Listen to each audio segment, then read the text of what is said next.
Open करने लगे हैं। ये ले मैडम गिफ्ट, ये स्पेशल भाई ने मेरे लिए भेजा था, लेकिन मैंने इनको अल्लाह के नाम पे दान किया।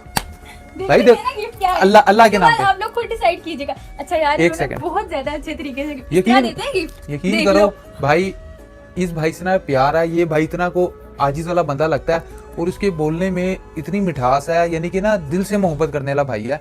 नहीं तो मैं अपना इतनी जल्दी किसी से दोस्ती नहीं करता।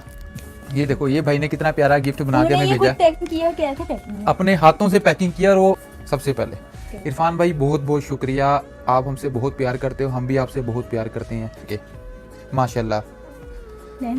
ये देखें, और ये भाई का कोई आम लेवल का काम नहीं है, बड़ा हाई लेवल पे काम है। ये क्या है? लेंस। ये लेंस है, ये उनके बॉक्सेस हैं। अच्छा, ये उन भाई ने कहा था कि मैं आपको ना आप पसंद करो, मैंने उनको 2 पसंद करके भेजे थे, लेकिन भाई की खुशी ये थी, हमें 3 भेजे हैं।